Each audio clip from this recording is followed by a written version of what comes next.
नमस्कार दोस्तों। अंकिता हत्याकांड के 3 ऐसे सवाल जो कोर्ट में इस केस की दिशा दशा बदल सकते हैं। पूरा हत्याकांड समझेंगे इस वीडियो में और इन 3 सवालों के जवाब अगर मिल जाएं तो आज तय हो जाएगा कि पुलकित आर्या को फांसी होगी, उम्र कैद होगी या 10 साल की सजा होगी। पहले देखा दें आपको 3 सवाल कौन है।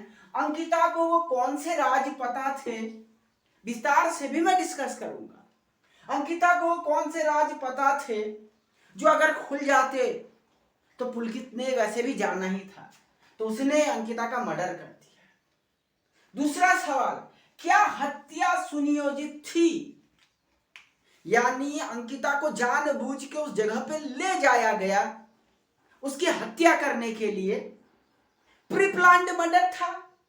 और दूसरा, क्या शरीर पर जो चोट के निशान हैं वो कैसे आए, वो हैं भी या नहीं हैं, या वो उसे नदी में गिरते वक्त लगे या पहले से ही अधमरी अवस्था में उसे ले जाया गया था।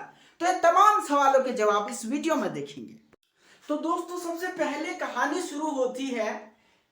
अंकिता जो इस कहानी में पीड़िता है वो पुलकित आर्या के यहाँ पे उसके रिजॉर्ट में रिसेप्शनिस्ट का जॉब करने के लिए जाती है और 10,000 रुपये मासिक पर उसे जॉब पे रख लिया जाता है।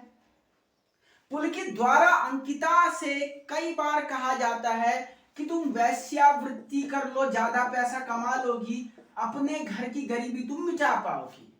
लेकिन अंकिता ने बार बार इस बात को डिनाई किया। उसने कहा कि नो वैश्यावृत्ति, मैं गरीब जरूर हूं लेकिन मैं कहीं भी जीवन में ऐसा काम नहीं करूंगी।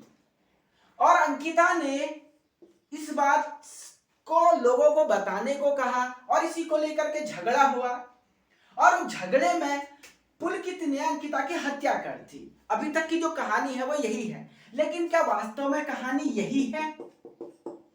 क्या वास्तव में कहानी यही है? क्या अंकिता को केवल इतनी सी बात कहने के लिए पुलकित मार देगा? मुझे तो नहीं लगता। मुझे लगता है पुलकित के कोई और बहुत बड़ा राज अंकिता के हाथ लग गया था, जिससे पुलकित को कहीं ना कहीं तबाही और बर्बादी का डर था, जिस बात से पुलकित ने शायद प्री प्लान्ड योजना के तहत, पूर्व नियोजन के तहत अंकिता की हत्या कर दी। तो वो कौन सा राज था? पहला इन्वेस्टिगेशन का विषय यह होना चाहिए। दूसरा, जब अंकिता की मृत्यु होगी, अंकिता की डेथ हो गई, तो 2 बात आई है, एक तो डूबना, दूसरा चोट लगना।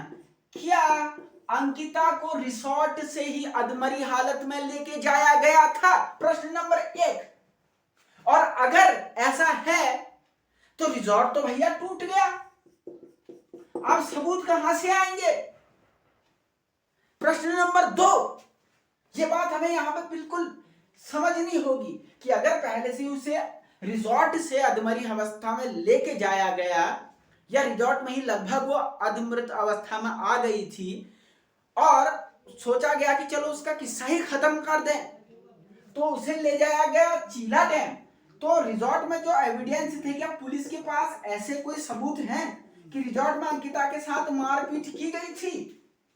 ये इस केस के ऐसे सवाल हैं जो इस केस की पूरी दशा और दिशा पलट के रख सकते हैं। देखिए, अगर इस केस में 34/300 का केस बना आईपीसी की धारा, और तो इसको केवल 10 वर्ष की सजा होगी। और जो अभी के सरकमस्टांसेस है, गौर से सुनिए, अभी कह रहे हैं कि वो लोग पार्टी करने के लिए गए थे, कहां पे? चीला डैम में गए थे। वहां पे इनके बीच कहा सुनी हुई और इसी ने इसे धक्का मार दिया और धक्के के दौरान अंकिता की मृत्यु होगी। अगर यही बात अदालत में साबित होगी तो बंदा 10 वर्ष में छूट जाएगा, लेकिन इसे सदोष मानव वध आईपीसी की धारा 299 पड़ेगा। वकील साहब इसको आराम से 10 साल में छुड़ा लाएंगे और फिर क्योंकि नेता है 5 साल बोल देंगे कि जेल में इसने अच्छा व्यवहार किया, छोड़ो। लेकिन अगर पुलिस ने 302 का केस मुकदमा दर्ज किया और ऐसे एविडेंस जुटाए हैं कि प्री प्लान्ड था, ये प्री प्लान्ड था, तो जितने 3 लोग हैं उन तीनों को कम से कम उम्र कैद की सजा होगी। अब एक सवाल ये भी लोगों के मन में यहाँ पे मैं बताए देता हूं कि ये 3 सवालों के जवाब तो खैर मैंने बता दिया कि क्यों जरूरी है। अगर जैसी स्टोरी अभी चल रही है वही स्टोरी चली तो ये 10 साल में छूट जाएंगे, लेकिन अगर पहले से हत्या की प्लानिंग थी और जानबूझ के हत्या की गई, अधमरी अवस्था में लाया गया, तो ये उम्र कैद में तब्दील होगी या फांसी में तब्दील होगी। अब ये सवाल ये है कि लोग कह रहे हैं कि फांसी दो, कठोर से कठोर सजा दो, इसमें क्या होगा? देखिए, फांसी देने के लिए बोला जाता है कि रेयर ऑफ रेयरिस्ट केस, यानी दुर्लभ से दुर्लभतम श्रेणी का केस होना चाहिए। तो क्या इस केस को दुर्लभ से दुर्लभतम श्रेणी का माना जाएगा?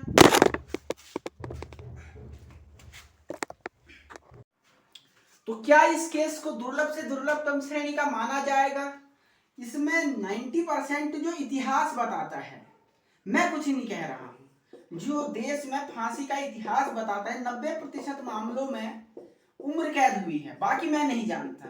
आप लोग कहेंगे कि मैं अपराधियों को बचाने की जुगत में लगाऊं, मैं नहीं बचा रहा हूं, आप भले कितना जोर लगा लीजिए, लेकिन जो हिस्ट्री है वो कुछ ऐसी रही है फांसी की सजा के मामले में कि ऐसे टाइप के केस जिसमें रेप भी नहीं हुआ है अभी तक, जो पोस्टमार्टम रिपोर्ट है, केवल ये गुस्से के कारण मौत, और अगर कोई बहुत कमजोर केस पुलिस ने तैयार किया तो 10 वर्ष में भी ये लोग छूट सकते हैं।